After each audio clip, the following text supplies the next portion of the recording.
Assalamualaikum warahmatullahi wabarakatuh.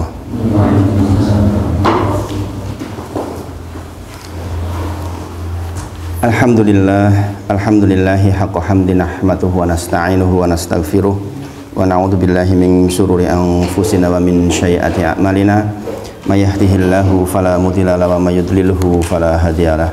Asyhadu alla ilaha illallah wa asyhadu anna Muhammadan abduhu wa rasuluh. Allahumma sholli ala sayyidina Muhammad wa ala ali sayyidina Muhammad. Subhanaka la ilma lana illa ma 'allamtana innaka antal alimul hakim. Rabbi shrah li sadri wa yassir li amri wahlul 'uqdatam min lisani yafqahu qawli. Amma ba'd. Kita bersyukur Bapak Ibu sedaya atas sedaya nikmat ingkang kita peroleh insyaallah yang Allah titipkan kepada kita. Mugi-mugi seluruh nikmat ini bisa kita gunakan untuk semakin mendekat kepada Allah Subhanahu wa taala. Bismillahirrahmanirrahim. Salawat dan salam kita sampaikan pada junjungan kita Nabi Agung Muhammad sallallahu alaihi wasallam. Mugi-mugi kita termasuk yang bisa mengikuti sedaya sunah-sunahnya insyaallah. Ini lagi latihan bahasa Jawa ini. Kemarin itu diundang ke beberapa tempat yang menuntut bahasa Jawanya harus bagus. Saya agak bingung jadinya. Karena pembawa acaranya seperti Mas Denny, bawainya tuh listening banget, saya jadi grogi jadinya. Campur aduk nggih insyaallah sambil latihan. Insyaallah pagi ini sebagaimana request permintaan untuk membahas tentang masalah fikih kurban, kita akan bahas. Mudah-mudahan sepagi ini bisa menjawab semua soal insyaallah. Ini banyak pertanyaan yang disampaikan oleh jamaah untuk persoalan korban ini. Pertama, saya mengingatkan mari kita jadi orang-orang yang khusyuk di dalam melaksanakan ibadah. Di antaranya Allah berfirman di dalam Quran surah Al-Baqarah ayat 46, Quran surah Al-Baqarah ayat 46, alladzina yadunnuna annahum mulaqu rabbihim wa annahum ilaihi raji'un. Yaitu orang-orang yang meyakini bahwa mereka akan menemui Tuhannya dan bahwa mereka akan kembali kepadanya. Ini menjadi pijakan agar kita menjadi orang yang khusyuk. Bahkan sholat khusyuk pun berangkatnya dari sini, Bapak Ibu sedaya nggih. Alladzina yadunnuna annahum mulaqu rabbihim wa annahum ilaihi raji'un. Nggih menika tiang-tiang ingkang meyakini bahwa mereka akan menemui Tuhannya, mereka akan balik nggih, dan bahwa mereka akan kembali kepadanya nggih. Hatta kalau kita meninggal atau meninggal orang meninggal juga ucapannya apa? Inna lillahi wa inna ilaihi raji'un. Sesungguhnya kita itu milik Allah wa inna ilaihi raji'un, dan kita akan kembali kepada Allah Subhanahu wa taala. Ini insya Allah akan membuat kita khusyuk di dalam ibadah. Apapun ibadah kita. Kita ngopeni anak kita mencari nafkah semuanya kalau landasannya karena akan kembali kepada Allah, insya Allah kita akan terukur semuanya. Maka bagi ini pun kita mencari ilmu juga sama, kita khusyuk mencarinya, mudah-mudahan menjadi salah satu yang membuat kita mempunyai timbangan yang berat di akhir, timbangan amal soleh yang berat di yaumil akhir kelak insya Allah. Bapak Ibu sedaya, membahas tentang fikih korban tidak mungkin lepas dari Ashharul Hurum, yaitu bulan-bulan yang suci, yaitu Dzulqa'dah, Dzulhijjah, Al-Muharram dan Rajab. Al-Muharram nggih. Dzulqa'dah, Dzulhijjah, Al-Muharram dan Rajab. Nek cara wong Jawa napa? Dzulqa'dah itu Dzulqaidah. Nggih. Lah kemarin itu begini nih loh yang diminta. Ustaz, tolong terjemahkan dalam bahasa Jawa itu. Kan kita tahunya bahasa Jawa gitu. Dzulqa'dah, Dzulqaidah. Kemudian Dzulhijjah besar. Gimana? Besar. Kemudian Al-Muharram Suro. Iya toh? Nah ini yang saya kemarin jadi soal. Suruh terjemahkan dalam bahasa Jawa itu. Rajab, Rejab. Iya. Nah ini yang memang ya harus disesuaikan gitu. Karena di kampung semangatnya luar biasa tuh cari tentang masalah informasi kurban ini, masya Allah. Setelah ceramah itu yang daftar kurban banyak banget. Sebelumnya padahal nggak niat. Masya Allah gitu. Karena tahu tentang batasan mampu, diukur mampu di dalam syariat. Mampu kabeh, saya mampu Ustaz saya. Masya Allah. Orang sepuh-sepuh loh itu, yang tadinya korban paling-paling cuma 5 kambing jadi banyak banget puluhan kambing itu. Masya Allah. saking pengennya kurban. Maka sekali lagi Allah berfirman di dalam Quran surah At-Taubah ayat 36, inna idatasyhuri indallah isna asyara sahrun fi kitabillahi yawma khalaqas samawati wal ard minha arba'atun hurum dzalika dinul qayyim fala tadlimu fihinna anfusakum. Nanti dibaca Quran surah At-Taubah ayat 36 ya. Bahwa sesungguhnya perhitungan bulan di sisiku kata Allah ada 12. 4 diantaranya adalah bulan-bulan hurum. Salah satu mutawaliyah, 3 yang berturut-turut yaitu Dzulqa'dah, Dzulhijjah dan Al-Muharram. Dzulqa'dah, Besar dan Syuro. Salah satunya juga Rajab. Ya. Maka kita memperhatikan maksud bulan haram itu apa? Bulan di mana seluruh amal soleh dilipatkan pahalanya. Tikel-tikel ini kan terjemahan itu. Bahasa Jawanya apa Ustaz? Tikel-tikel leres buatan itu. Nggih leres niku. Sesepuhan Masya Allah. Kemudian demikian juga kabar buruknya, seluruh dosa juga tikel-tikel. Dilipat-lipatkan dosanya. Maka kita berhati-hati di bulan ini. Bulan haram itu bulan yang khusus, tidak boleh ada perang di bulan-bulan itu. Maka kita bersyukur kepada Allah kita berada di dalamnya. Sekarang bulan Dzulqa'dah. Alhamdulillah kita berada di dalamnya. Kemudian tentu saja juga nanti per tanggal 1 Dzulhijjah jangan lupa ada ibadah-ibadah besar, karena Rasulullah bersabda, "Ma min ayamin al-amalu sholihu fi ahabbu ila min hadhil ayam yakni yaumul asr." Ma min ayamin, enggak ada hari-hari. Maka tidak ada hari-hari di mana amal soleh lebih dicintai oleh Allah dibandingkan hari-hari itu, yakni yaumul asr, yaitu di 10 hari awal bulan Dzulhijjah. Bahkan para ulama menyebut keutamanya melebihi 10 akhir bulan Ramadan. Bayangin, menyambut bulan Ramadan itu kayak mana kita? Sekarang karena nggak punya pengetahuan cukup, kadang-kadang orang menyambut awal bulan Dzulhijjah itu nggak seramai Ramadan. Padahal closingnya aja berbeda. Mana yang dikatakan apa? Id besar? Idul Fitri atau Idul Adha? Idul Adha. Idul Fitri itu takbirnya hanya 1 hari. Idul Adha berapa hari? 4 hari, 5 hari malahan. Sunnahnya itu mulai tanggal 9, kalau Arafah itu tanggal 9 ba'da subuh sampai dengan hari tasyrik yang terakhir ba'da asar. Itu jenengan 5 hari itu takbirnya. Cuma di Indonesia prakteknya hanya mulai 9 malamnya. Mulai 9 malamnya. Padahal sunnahnya itu 5 hari. Maka di sini besok takbirannya meskipun nggak dikeluarin mulai pada subuh tanggal 9. Itu yang sunnah. Menunjukkan bahwa Id yang besar itu Idul Adha. Karena Pak menutup rangkaian 10 hari yang dahsyatnya luar biasa. Bayangkan, tidak ada hari-hari di mana amal soleh lebih dicintai oleh Allah dibandingkan manapun, hari manapun. Sekedar senyum dengan tulus, jenengan sedekah dengan sempurna, jenengan puasa dengan baik karena Allah, itu lebih dicintai oleh Allah dibandingkan amal soleh di hari manapun. Maka kemudian sahabat bertanya, walal jihadu fisabilillah ya Rasulullah, apakah bahkan kecintaan Allah terhadap amal soleh di hari itu lebih Allah cinta dibandingkan jihad ya Rasulullah? Kata Rasulullah, walal jihadu fisabilillah. Bayangin, bahkan dibandingkan jihad fisabilillah. Maka sekali lagi, nanti ini tanggal berapa berarti? Kalau yang idnya tanggal 29 berarti mulai tanggal 19 ya. Kalau yang idnya tanggal 28 berarti mulai tanggal 18. Kalau nggak keliru seperti itu, nanti jangan lihat aja. Karena ini kemudian ada perbedaan ini tahun ini. Jelas ada perbedaan tahun ini, itu jelas. Dari sekarang udah kelihatan ada perbedaan. Karena perbedaan waktu masuknya beda banget. Jangan jadi soal. Jangan jadi soal. Jangan ribut masalah perbedaan. Ngomong kufe ora bareng karo Arafah piye? Jangan jadi soal. Yang penting jenengan jangan melaksanakan itu dua-duanya. Ada yang bertanya, Ustadz saya boleh nggak sekarang sholat besok sholat? Nggak boleh. Nggak boleh. Kenapa? Karena hukumnya tumpuk-tumpuk nanti.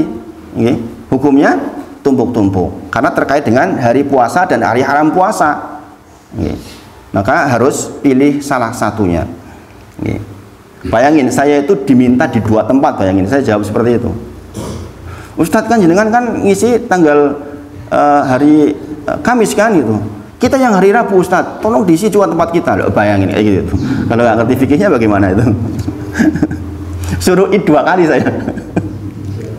Karena panitianya kemudian nggak tahu fikih, jadinya seperti saya akhirnya jadi ilmu saya sampaikan bahwa tidak boleh kita memilih dua-duanya. Saya id hari ini nyembelihnya besok, masih mending begitu karena hari tasyrik masih boleh nyembelih, tapi keutamaannya hilang.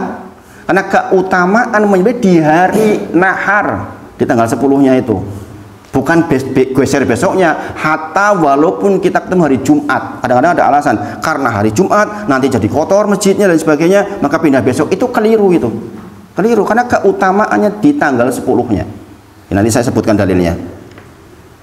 Jadi, dengan contreng mulai tanggal 1 besok Dzulhijjah, jenengan laksanakan puasa mutlak sejak tanggal 1. Kalau yang nggak biasa puasa minimal Senin Kemis di tanggal 1 sampai tanggal 9. Kalau nggak mampu juga minimal tanggal 9, maka saya berikan saran di sini, di masjid ini diadakan buka bersama tuh Senin, Kemis dan tanggal 9. Diadakan buka bersama gitu. Di masjid-masjid lain begitu sekarang. Kenapa? Memotivasi agar masyarakat ikut merayakan betul awal bulan Dzulhijjah. Dicatat, kalau mau diadakan ngaji, insya Allah saya siap, insya Allah. untuk gimana? Sahur juga, sahur juga sunnah. Itu dua-duanya ihya sunnah. Sahur bareng dan buka bareng itu dua-duanya sunnah. Cuma yang sahur bareng itu baru beberapa masjid. Ada masjid yang sampai sekarang ngadain sahur bersama tuh ada. Di Jalan Paris itu juga sampai sekarang aktif. Okay. Nah, jadi ibadah yang pertama puasa tanggal 1 sampai tanggal 8 namanya puasa mutlak. Ada sebagian yang berpendapat tanggal 8 tarwiyah ada khusus, tapi semua dalilnya lemah. Yang muqayyad dengan waktu yang tanggal 9, yang terikat dengan waktu yang tanggal 9. Su'ila Rasulullah SAW an yaumi Arafah, ketika Rasulullah ditanya tentang hari Arafah, Rasulullah menjawab yukafiratu sanatal madiyata wal baqiyah. Hari itu kalau puasa menghapus dosa setahun yang lalu dan setahun yang akan datang, sepanjang tidak melakukan dosa-dosa besar. Jadi yang dihapus hanya dosa kecil saja. Kalau jenengan baca kitab Al-Kabair ada 99 dosa besar, kalau itu masuk di dalamnya itu nggak terhapus. Yang terhapus adalah dosa-dosa kecil gitu. Maka hindarilah dosa-dosa besar, na'udzubillah. Di antara dosa besar adalah saksi palsu. Bersaksi palsu itu dosa besar. Ada orang yang kadang-kadang meringan-ringankan, berikan saksi palsu, subhanallah, itu dosa besar itu. Nanti kapan waktu kita belajar tentang Al-Kabair, tentang dosa-dosa besar. Kemudian zikir, zikir secara umum zikir, takbir, tahmid, tahlil, tasbih di sepanjang tanggal 1 sampai tanggal 9 itu full. Kemudian mulai muqayyad diikat dengan ba'da sholat, yaitu mulai tadi itu tanggal 9 ba'da subuh. Jadi setiap ba'da sholat jenengan disambung zikirnya dengan takbir. Dua cara. Di mazhab Syafi'i boleh dipimpin, di mazhab yang lain boleh sendiri-sendiri. Jadi kalau ada yang dipimpin silahkan, kalau nggak dipimpin silahkan. Berapa kali jumlahnya? Orang biasanya 3 kali, iritmen itu 3 kali sebenarnya. Boleh banyak sekali, nggak harus 3 kali. Ada sebagian imam yang 3 kali aja ya, karena lazimnya begitu, ya terserah. Habis itu dilanjutkan sendiri nggak masalah. Tapi kalau mau lebih dari itu lebih baik. Lebih baik, tidak ada batasannya. Bagaimana takbirnya? Takbirnya Allahu Akbar, Allahu Akbar, Allahu Akbar, apa Allahu Akbar, Allahu Akbar. Dua-duanya sahih. Jangan jadi soal. Itu kok takbirnya Allahu Akbar, Allahu Akbar, la ilaha illallah. Yang satunya 3 kali. Itu dua-duanya sahih. Saya pernah dengar ada orang lomba takbir, meskipun saya nggak terlalu sepakat dengan yang namanya lomba takbiran itu, gara-gara Allahu Akbar didis, salah takbirnya. Nah, itu panitianya nggak ngerti ilmu, itu masalah itu. Didis itu padahal apik banget suaranya. Subhanallah. Jadi hal-hal seperti ini memang harus dipelajari ulang.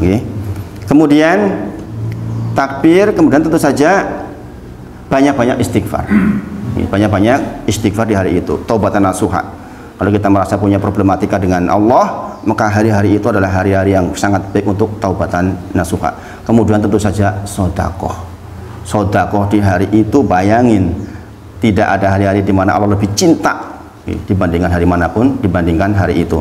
Wala jihad fisabilillah ya Rasulullah, bahkan dibandingkan jihad ya Rasulullah, iya, Rasulullah memberikan pengecualian, illa rajulun kharaja bin nafsi wa malihi wa lam yarji min dzalika bisyai. Kecuali seseorang pergi dari rumahnya, kemudian dia bawa seluruh hartanya, nggak balik, berarti seluruh hartanya hilang, jiwanya meninggal, dan dia menjadi syahid. Baru mengungkuli cintanya amal soleh di hari itu.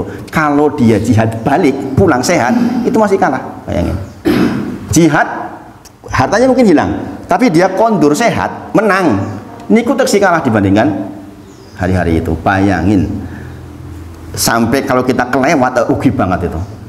Kalau kelewat, rugi banget. Maka di hari-hari itu pastikan, kalau kita bepergian kemanapun sudah ukur, nanti saya mampir di masjid mana untuk sholat, diukur itu. Kemudian hari ini saya mau dikir apa saja, diukur, di kurikulum jenengan dari sekarang. Besok pokoknya tanggal 1 saya mau dikir ini pagi, nanti jam sekian kayak gini, nanti saya sholat duha, nanti saya qobliyah duhur, saya masuk, kalau misalnya saya pergi tanggal ini berarti saya ke masjid itu, direncana, Bapak Ibu Sedoyo. Nah, ini maksudnya menyambut itu seperti itu. Jadi kita sejak dari sekarang tanggal berapa? 16 ya? 15? Berapa? 16, sebentar lagi berarti kan, sekitar 3-4 hari lagi. 3 hari lagi kita sudah masuk hari-hari yang istimewa itu. Ini kalau nggak belajar ya lupa Bapak Ibu Sedoyo. Tahu-tahu lewat. Ini tahu-tahu lewat.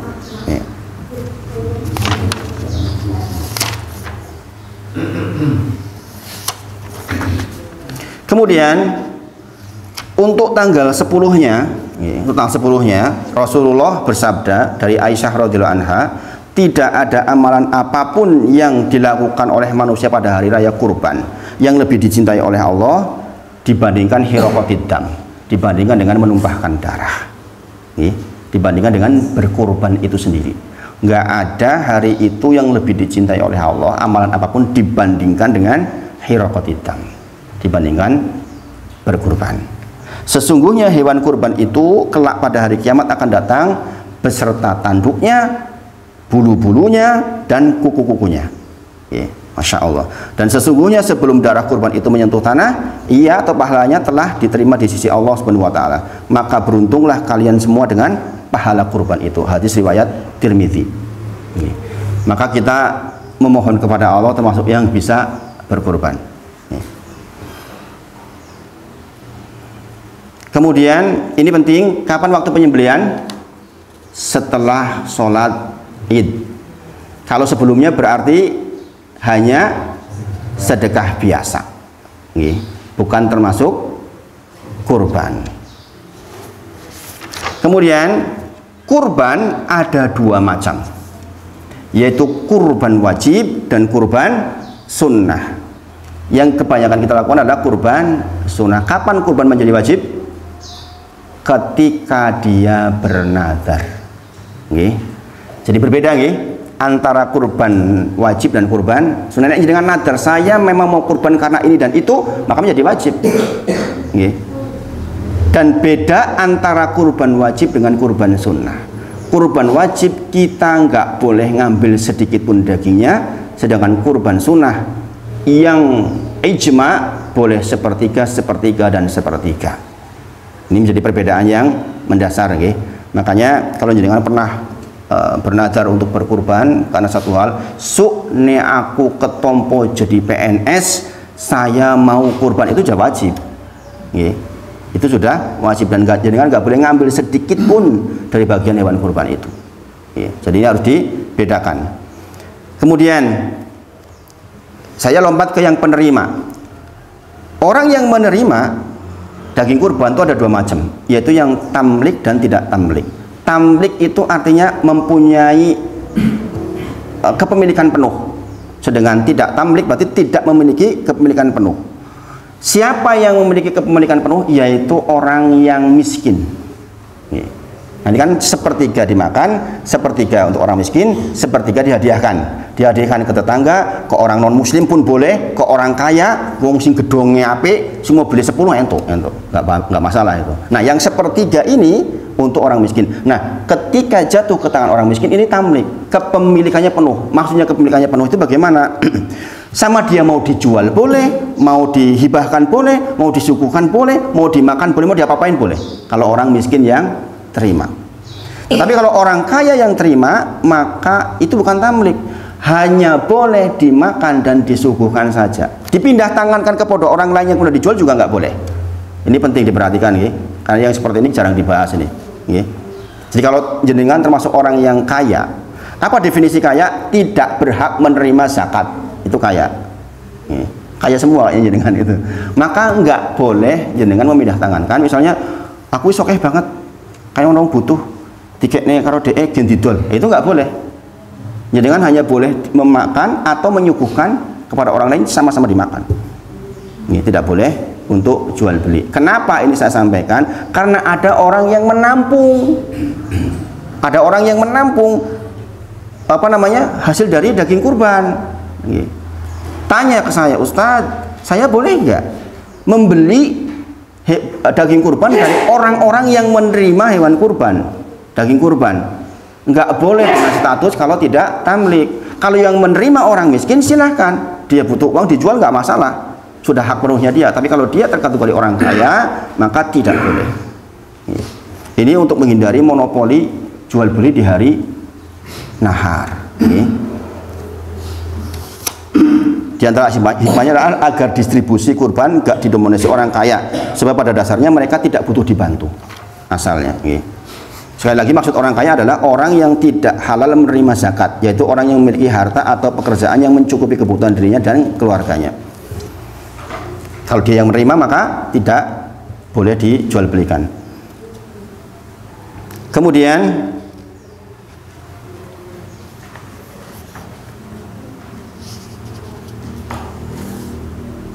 bagaimana hukum kurban atas nama PT, atas nama CV, atas nama sekolahan, boleh nggak? Tidak boleh. Harus nama perorangan. Boleh nggak urunan 100 orang karyawan PT kemudian korban? Nggak boleh. Kenapa? Unta untuk 10 orang atau 7 orang, sapi untuk 7 orang atau 1 orang, kambing untuk 1 orang. Bagaimana keutamaannya? Keutamaannya tergantung kepada kepemilikannya. Keutamaan pertama, 1 onta untuk 1 orang, itu pertama. 1 orang memiliki 1 sapi, itu lebih utama. Kemudian 1 orang 1 kambing, baru yang urunan. Berarti kalau ditanya utama mana antara kurban 1 kambing sendirian dengan 7 orang pakai sapi, 1 orang kambing sendirian lebih utama. Ustadz, tapi di sini pada nggak doyan daging kambing. Nah, itu terserah. Ini bicara fikih, bicara keutamaan. Jadi mau pilih yang mana monggo. Jadi kalau bicara utama seperti itu. Kemudian kurban atas nama orang yang sudah meninggal, boleh nggak?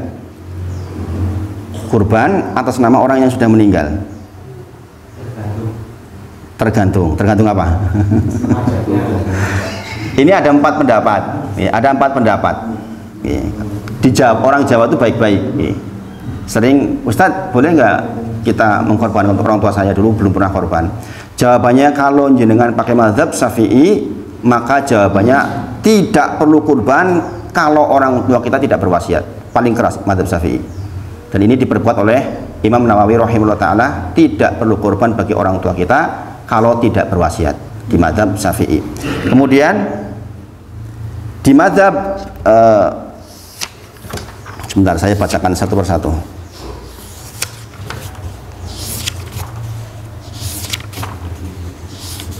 Di mazhab Maliki, makruh jikalau tidak ada wasiat.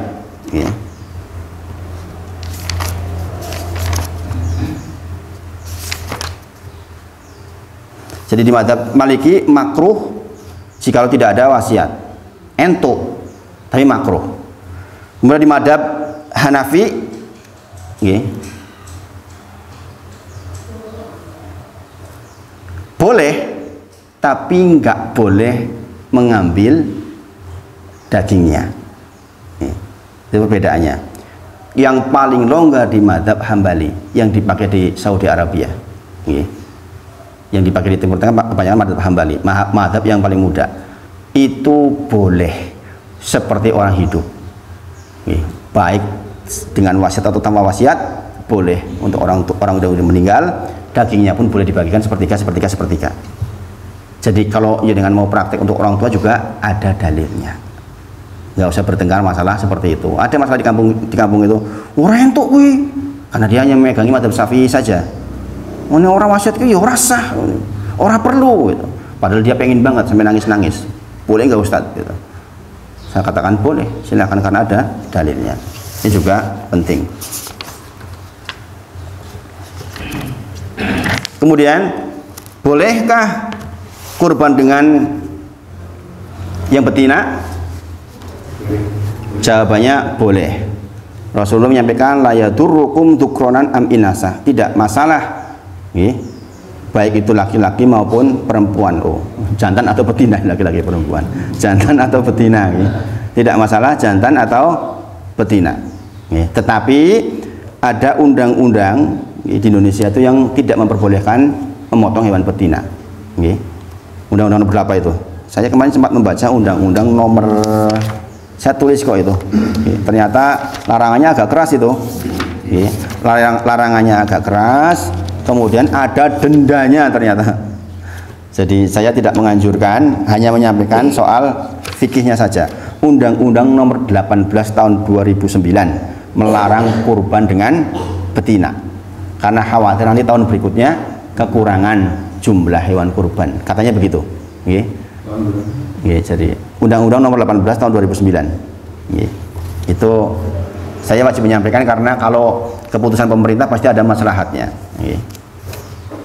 Ini manhajnya Ahlus Sunnah wal Jamaah kan patuh pemerintah. Jadi kalau pemerintah bikin undang-undang ya kita patuh dulu, lihat maslahatnya gitu.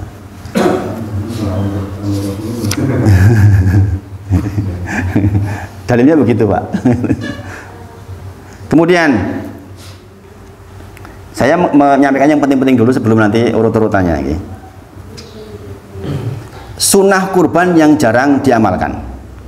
Di antaranya dari Ibnu Buraidah an abihi qalu kana Rasulullah sallallahu alaihi wasallam la yakhruju yaumul fitri hatta yat'am. Kemudian walayat am yaumul adha hatta yusolliya fayakul min udhiyatihi. Ini sunnah yang jarang dilakukan sekarang. Rasulullah la yakhruju yaumul fitri hatta yat'am. Kalau Idul Fitri mau berangkat sholat dahar dulu apa enggak sunnahnya? Dahar dulu. Tapi kalau Idul Adha tidak. Sampai kapan? Sampai mateng gitu. Sampai mateng. Aduh, masih kecot banget. Nah, ini kalau jenengan mau menerapkan sunnah, jenengan makan di hari fitri dari adha itu dari hasil kurban. Itu yang sunnah. Kalau jenengan mau ihya sunnah, menghidupkan sunnah begitu. Mas, tapi suwi banget nih Mas, jam loro nih berampung. Gitu. Ya itu sunnahnya. Sunnahnya begitu. Sunnahnya begitu. Ini jarang dilakukan. Surah kuat lah, piye. Kesel ya, motong-motong ini itu gitu. Ya semoga ini saya menyampaikan dalilnya. Sunnah, makanya dibilang sunnah yang jarang dipraktekan, gitu kan. Kemudian sekali lagi, sekarang kita masuk ke tanggal 10-nya, yaitu kurban itu sendiri. Tadi dalilnya apa? Ma amila ibnu Adam yaumun nahri amalan ahaba ilallah azza wajalla min hiraqatitam. Ya, tidak ada amalan yang lebih Allah cintai di hari itu tanggal 10 dibandingkan dengan menyembelih hewan kurban. Wa innahu la ya'ti yaumul qiyamah, sesungguhnya hewan kurban itu akan datang di hari kiamat dengan bikuruniha, tanduknya, bi'atlafiha, dengan kukunya, wa asy'ariha, ya, dengan rambutnya. Wa inna dama la yaqa'u minallah azza wajal bimakanin qabla ayaqa'a 'alal ard fatibu biha nafsan. Sebagaimana yang saya sampaikan tadi. Nah, maka sekarang Kita lihat fikih kurban. Ini baru masuk fikih kurban ini. Kita kejar mudah-mudahan waktunya cukup setengah jam. Rada dawa ora apa nggih. Karena ini harus satu kali selesai nih. Besok udah masuk yang salat lagi. Definisi kurban. Kenapa kita belajar definisi? Penting. Ini pondasi Bapak Ibu sedaya. Sebagaimana jangan ditanya apa itu salat? Apa Pri? Salat artinya apa salat?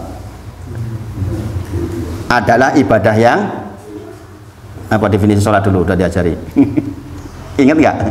Sholat adalah ibadah yang dimulai dengan takbiratul ihram, diakhiri dengan salam, ya kan? Dengan memenuhi syarat dan rukunnya. Ya, itu definisi. Nah sekarang apa definisi kurban? Kurban adalah wahiyya yudbahu minan na'ami taqarruban ilallah, yaitu hewan kurban yang disembelih dalam rangka apa? Taqarruban ilallah, dalam rangka mendekatkan diri kepada Allah. Ingat, ini dalam rangka mendekatkan diri kepada Allah, bukan soal masalah bagi-bagi daging, bukan. Yang paling utama dari korban itu bukan itu. Jenengan menyembelih benar-benar untuk taqarruban ilallah, dan ini definisinya seperti itu secara syariat. Kapan dimulai sejarah kurban? Sejak zaman Nabi Adam alaihissalam. Allah berfirman di dalam Quran surah Al-Maidah ayat 27, "Watlu 'alaihim naba abnai Adam bil haqq id qaraba qurbanan wa tuqbila min ahadihima wa lam yataqabbal minal akhar." Kemudian yang enggak diterima mengatakan la aqtulana. Ceritakanlah kepada mereka, orang-orang Bani Israil maksudnya, dengan cerita yang sebenar-benarnya tentang tentang kisah dua anak Adam ketika mereka disuruh berkorban. Kemudian diterima dari salah satunya dan tidak diterima dari salah satunya. Yang tidak diterima mengatakan saya mau bunuh kamu, ya kan? Yang satunya menjawab sesungguhnya yang diterima korbannya adalah orang-orang yang bertakwa. Qala inna ma yataqabbalallahu minal muttaqin. Sesungguhnya korban yang diterima itu korban dari orang-orang yang bertakwa. Ini pondasi Bapak Ibu Saudara.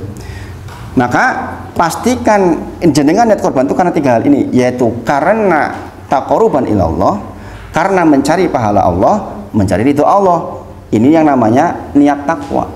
Keluar dari ini enggak diterima korban kita, walaupun jenengan korban 10 sapi. Nah ini pondasi Bapak Ibu sedaya. Pastikan kita termasuk orang-orang yang bertakwa kepada Allah ketika melakukan korban. Kita tahu ya, Qabil itu punya saudara yang cantik, Habil ora pati wayu. Syariat waktu itu disilang, nikahnya disilang. Qabil sama kembarannya Habil, Habil sama kembarannya Qabil. Qabil nggak terima, moh lah sing kembaranku sing ayu ya. Jadi zaman dulu udah kayak gitu loh Bapak Ibu sedaya. Wong milih sing ayu. Kayak gitu. Ya, jadi masalah itu. Karena disilang nggak terima, maka kemudian turunlah itu. Watlu 'alaihim naba abnai Adam bil haqq id qaraba qurbanan. Ketika mereka disuruh berkurban. Kemudian Qabil itu petani, Habil itu peternak. Kemudian Qabil membawa gandum yang jelek, taruh di tengah lapangan. Habil membawa ternak yang paling baik, taruh di tengah lapangan. Zaman dulu yang diterima itu yang dimakan api. Allah kirim api, yang dimakan api berarti itu yang diterima oleh Allah Subhanahu wa taala. Ternyata yang diambil oleh Allah adalah punyanya Habil, maka Qabil marah. Nah, itu sejarah kurban. Untuk membuktikan mana yang benar. Sampai-sampai Habil mengatakan, apa salahku sehingga engkau ingin membunuhku sedangkan kurbanku diterima karena ketakwaan. Sekali lagi dia mengatakan, salahku apa? Lah kok martok paten iki, dan ini menjadi pembunuhan pertama nggih. Inilah pembunuhan pertama yang ada di dunia. Makanya Qabil itu setiap ada orang yang membunuh dia dapat dosanya. Ini namanya dosa jariah, dosa yang terus-terusan. Maka hati-hati jangan memulai dosa yang baru. Kalau ada dosa baru kemudian ditiru orang, jangan dapat dosanya terus-terusan. Sebagaimana Qabil dapat dosa akibat dari perbuatannya itu. Padahal diterima karena ketakwaan. Sekali lagi ini menunjukkan bahwa ingat kurban itu karena ketakwaan kepada Allah Subhanahu wa taala.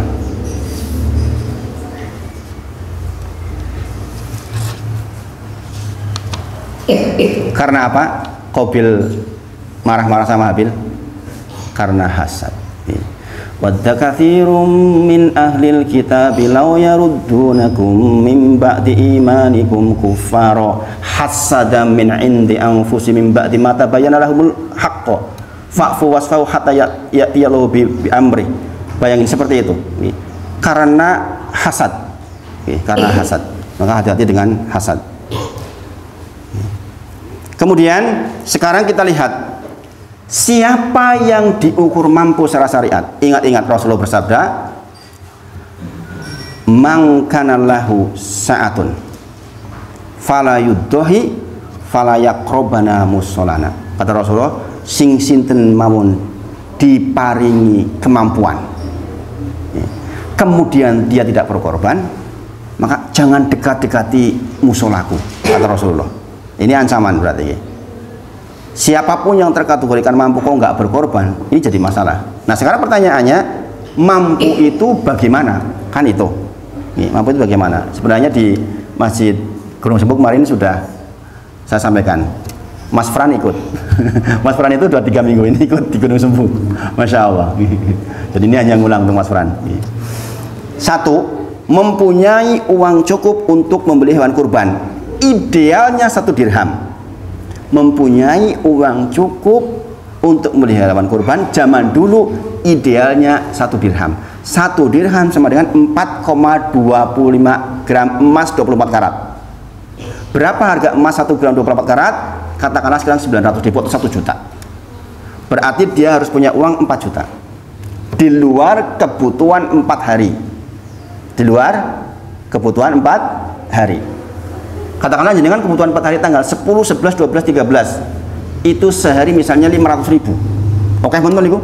500 ribu buatan sediten. Jenengan yang ngukur. Misalnya 500 ribu kebutuhan saya sehari dan keluarga. Maka jenengan punya uang 2 juta plus punya simpanan 4 juta, jenengan sudah termasuk kategori mampu secara syariat untuk berkorban. Kalau jenengan nggak berkorban, kata Rasulullah, fala yaqrabana musalla, ojo cerak-cerak karo musolahu, kata Rasulullah. Nah sekarang ketok ini sing di petang yuto yo ora akeh banget. Maka syariat menunjukkan ada batas minimal seseorang dikatakan mampu berkorban, bukan yang ideal, tapi sudah terkategori mampu. Yang pertama, ingat-ingatlah bahwa korban boleh betina. Yang pertama, betina sama jantan mahal mana? Mahal jantan, jelas mahal jantan. Dari Ummu Kursin, anil gulami syatani wa an al jariyah syatun la yadurukum dzukronan kuna am innasah. Untuk laki-laki 2, untuk perempuan 1. Apa itu? Apa itu? Akikah.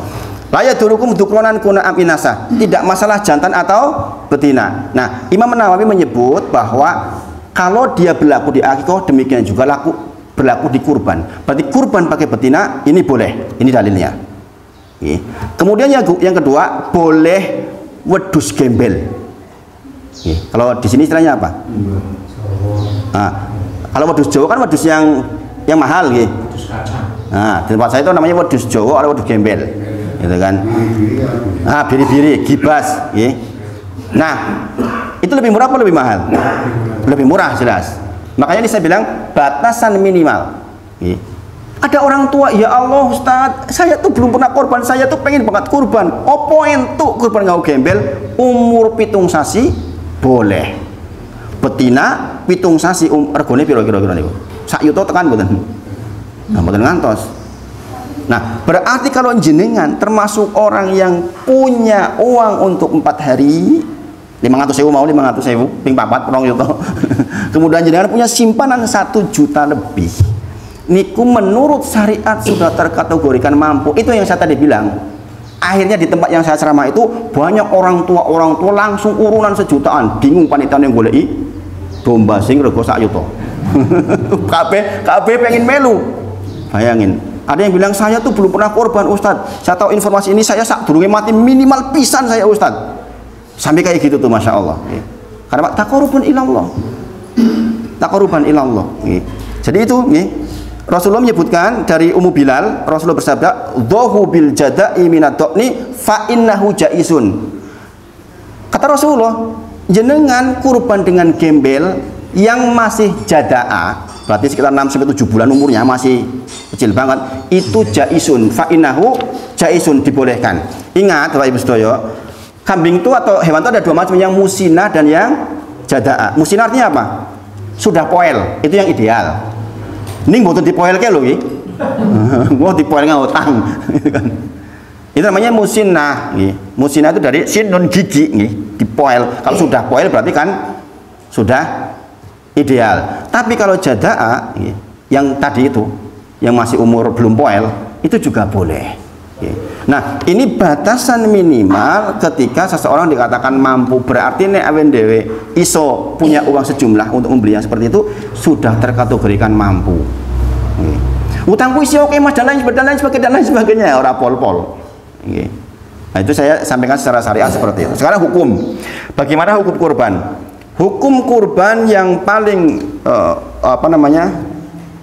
umum adalah sunnah muakkadah. Tidak sampai derajat wajib, tetapi mazhab Abu Hanifah mengatakan wajib. Adapun mazhab Syafi'i, Hambali, Maliki mengatakan sunnah muakkadah, sunnah yang sangat ditekan. Jika kalau jenengan mendengar ada orang yang mengatakan wajib, iya di sebagian negara mazhab Hanafiyah, Abu Hanifah, maka wajib. Kemudian apa dalil Abu Hanifah mengatakan wajib terhadap kurban? Dalilnya yang pertama adalah inna a'tainakal kautsar fasholli li rabbika wanhar, maka laksanakanlah sholat karena Tuhanmu dan berkurbanlah. Ini fi'il amr, ini perintah secara fikih, hukum asalnya wajib. Jadi kalau ada perintah itu wajib hukum asalnya. Tetapi sekali lagi yang masyhur di kalangan para ulama adalah sunnah muakkadah. Ini saya menyampaikan kalau jenengan mendengar orang yang mengatakan wajib, ini pertimbangannya.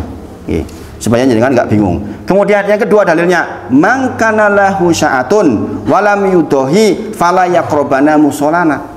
Barang siapa yang punya kemampuan sa'atun, kemampuan walam yudohi, kemudian dia tidak berkorban, fala yaqrabana musolana, jangan dekat-dekati musolaku. Ini kan perintah dari Rasulullah. Sampai-sampai Rasulullah mengatakan tercela orang yang mampu tapi tidak berkorban. Yang ketiga, wali kulli ummatin ja'alna mansakan liyadhkuru smallah ala ma razaqahum min bahimatil an'am. Ini surah Al-Hajj.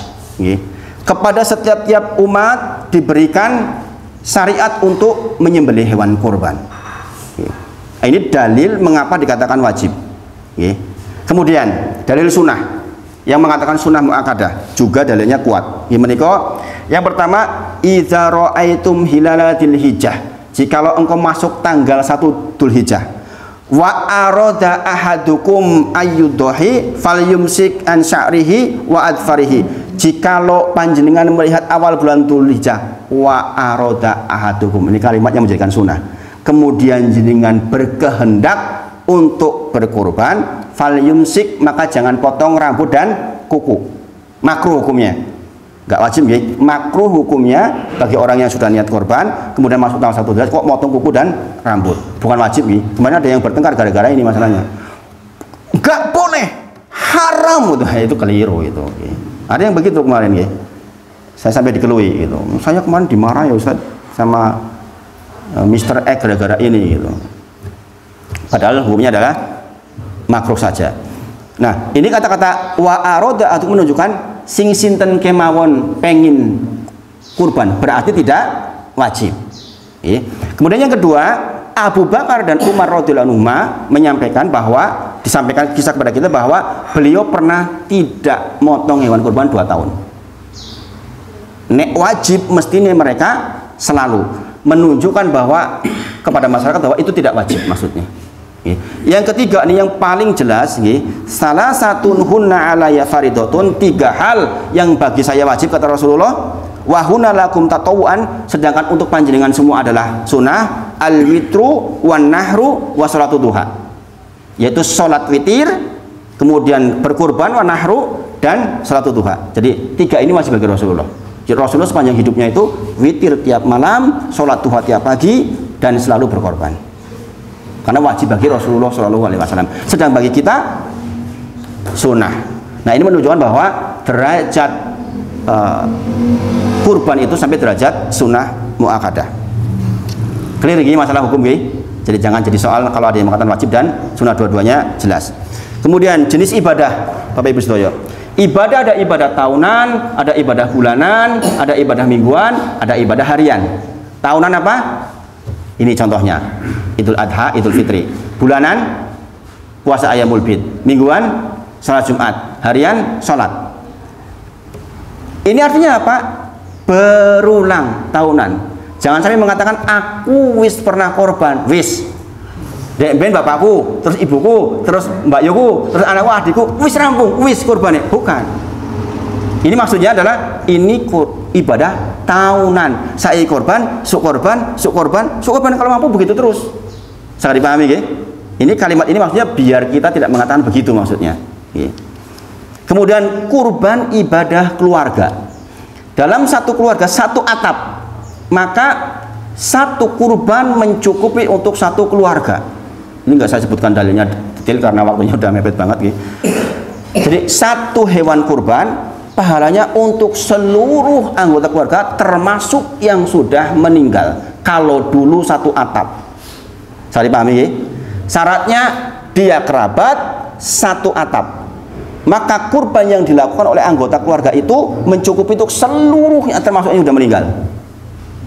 Termasuk yang sudah meninggal. Maka beruntung mbah panjenengan yang dulu satu atap syaratnya dengan meninggal di situ, maka dengan yang berkorban dapat pahalanya. Ini keringanan buat syariat kita. Sekali lagi, kepemilikan satu kambing satu orang, satu sapi satu atau 7 orang, satu onta 10, 7 atau 1 orang. Keutamanya yang persatuan. Di antara dalilnya adalah Atok bin Yasar bertanya pada Abu Ayyub Al-Ansori, "Kaifa kanatid duhaya ala ahdi Rasulullah sallallahu alaihi wasallam?"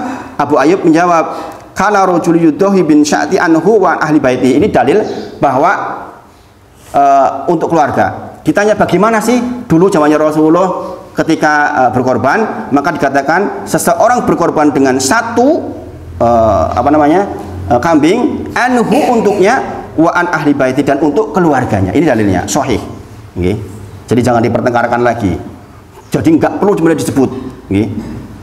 Iki atas nama bapak, iti atas nama ibu, sesu atas nama Mbak Yu. Nggak perlu seperti itu. Sepanjang satu atap maka dapat seluruhnya.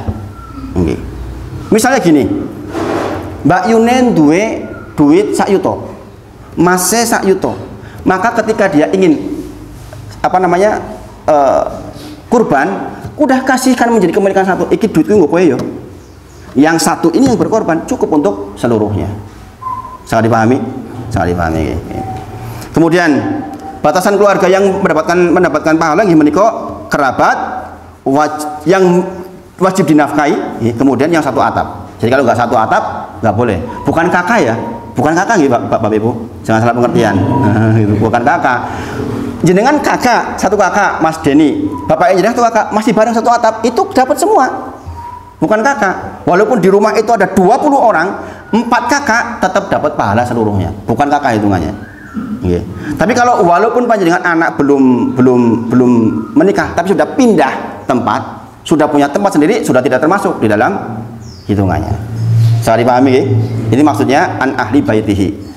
Kemudian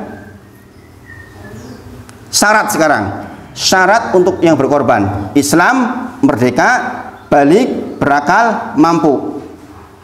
Islam, di tempat saya banyak orang non Islam ikut, pabrik banyak, samping kanan saya pabrik, samping kiri pabrik, depan pabrik, semuanya non muslim. Satunya orang Londo, duanya orang Cina. Kalau bulan seperti ini mesti ikut, bagus kambingnya gitu.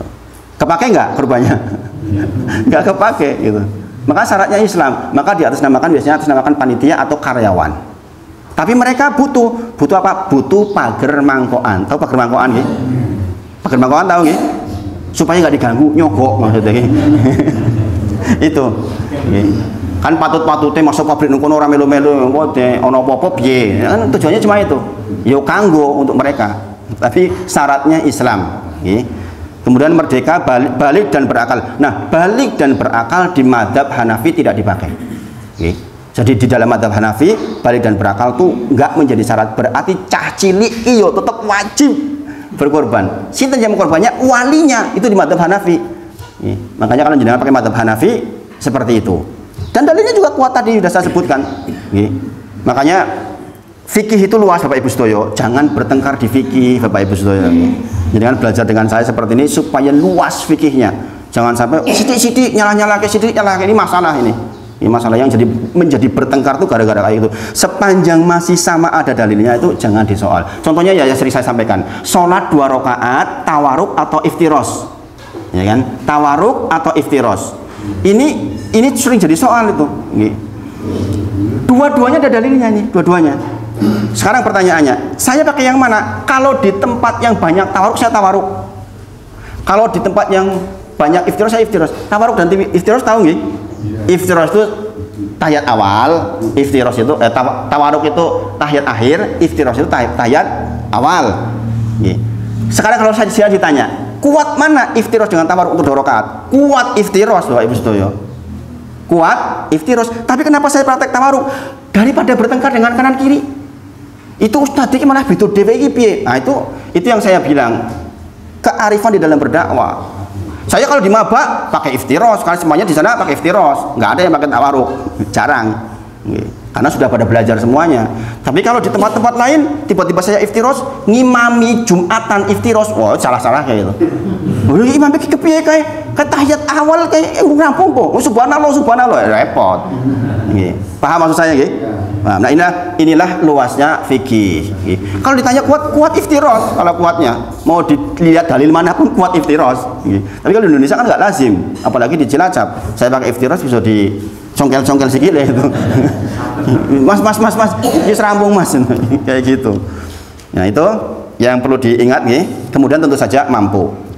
Kemudian hewan yang dikurbankan. Ada orang bertanya, nek dugul piye? Dugul paham nggak Pak dugul? Apa Pak dugul Pak? Nah, 3 bersungu. Karena dalil awalnya kan harus bersungu salah satunya. Sanglir tahu? Tahu. Ada tanyaan begitu kemarin. Ustadz pripun nek dugul sanglir? Piye nek sowek siki? Nah ini penting yang seperti ini. Jadi dengan perhatikan 4 ini. Yang tidak boleh haram untuk berkorban itu satu al-auro al-bayin auroha, yaitu yang dia itu meripate orang roh. Arab ngomong picek ora tego. Saya mengatakan seperti itu sensitif loh, sensitif. Makanya saya bilang kita di dalam dakwah itu kadang-kadang kata-kata juga harus dipilih gitu. Kadang-kadang dipilih. Al-auro al-bayin auroha. Yang meripatnya nggak melihat, jelas-jelas tidak melihat. Maksudnya jelas tidak melihat itu dokter yang menentukan iki cacat meripate itu, maka nggak boleh. Kemudian al-maridu al-bayin marduha, yaitu yang sakit dan benar-benar sakitnya. Sakitnya mempengaruhi kualitas daging itu nggak boleh, haram untuk dikurbankan. Yang ketiga al-ajfa al-bayinu dzulmuha, yaitu yang pincang salah satu kakinya. Ukurannya apa? Nek digusah lari dia keri dewe, orang iso bareng karo kanca-kancane niku lho. Nah, itu nggak boleh. Aku milih kae sing keri kae sing paling ora apik. Nah, ini masalah. Seperti Qabil memilih gandum yang cilik nggak diterima. Kemudian yang kurus dan jelas banget kurusnya, nggak kelihatan sumsumnya, itu nggak boleh. Maka di luar itu kekurangan-kekurangan kayak dugul, sanglir dan sebagainya itu hanya makruh. Nek isi ono liyane, pilih liyane, nek ora ono ya wis. Paham gimana maksud saya nggih? Jadi pertanyaan-pertanyaan selain yang 4 ini maka boleh. Ini untuk menjawab serunya, karena pertanyaan banyak banget, dukul, sanglir, ini itu kan banget pertanyaan ini. Intinya itu. Yang tidak boleh yang 4 itu. Sekarang gini, jenengan beli bagus, dikirim ke jenengan, tiba-tiba datang ke tempat jenengan pincang, bagaimana? Bagaimana itu? Atau tiba-tiba mripate rawuh siji. Sementara juga Pak, termasuk sakit sementara, sakit pada saat mau dikorbankan, itu nggak boleh, nggak boleh. Nah sekarang sehat panjenengan beli, tiba-tiba datang ke tempat jenengan pincang, bagaimana? Ini para ulama menyebutkan, jikalau cerobohnya pada pengirim jenengan tetap sah korbannya. Tapi kalau jenengan sudah terima sehat, kemudian seminggu di tempat jenengan, kemudian jadi pincang, wajib ganti. Paham ya?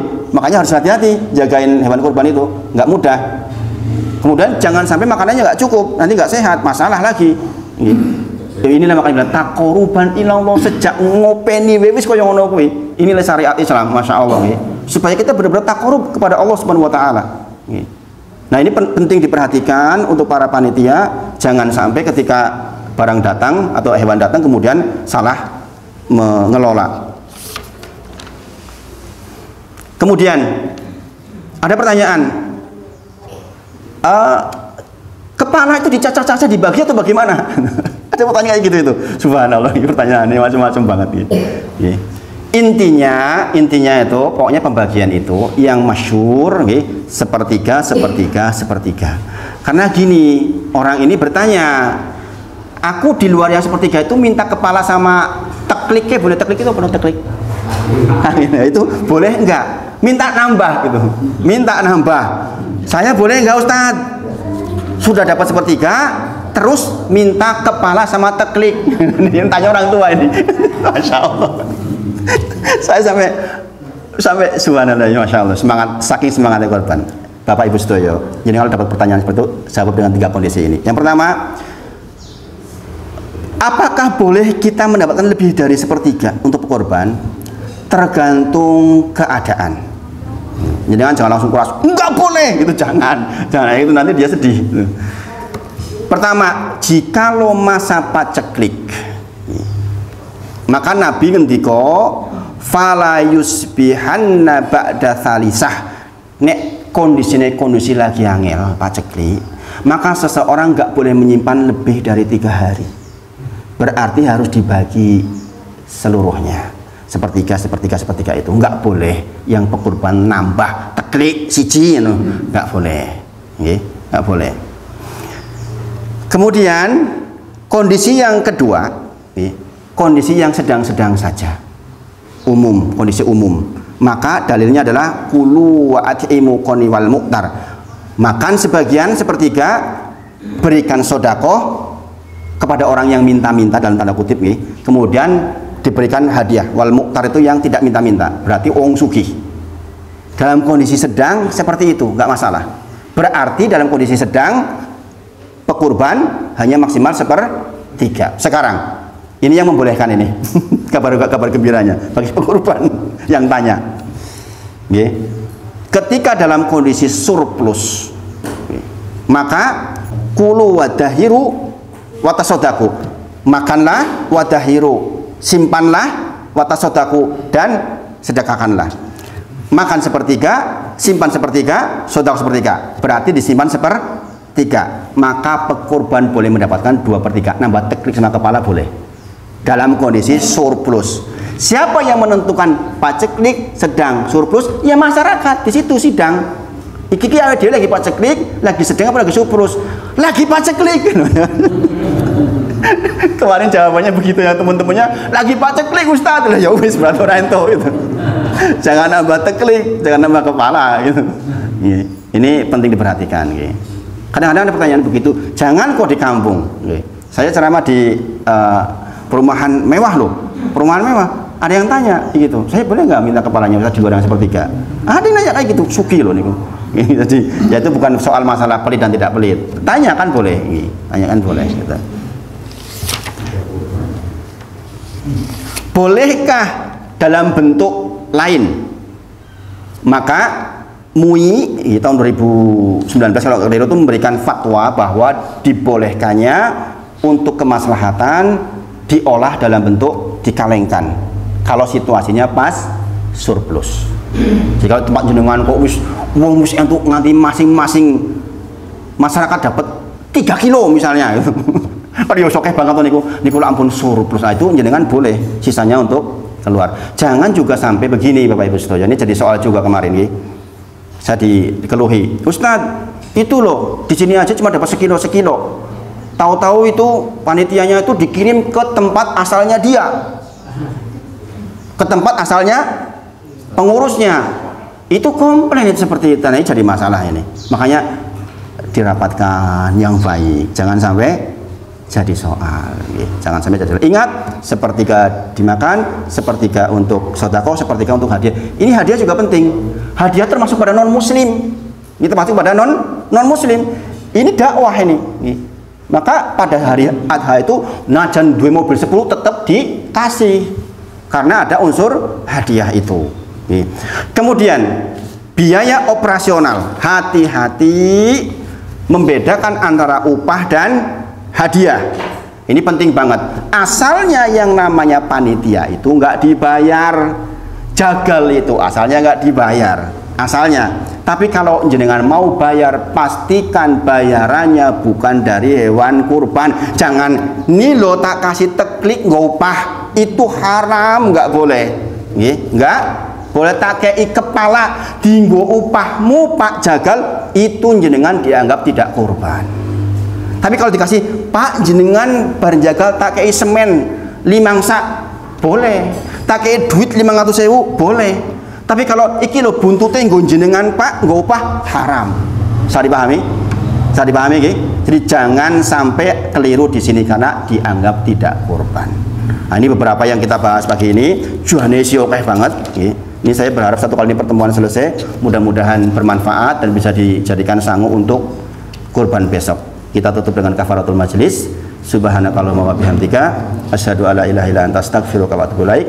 Wa akhiru da'wana alhamdulillahirabbil alamin. Assalamualaikum warahmatullahi wabarakatuh.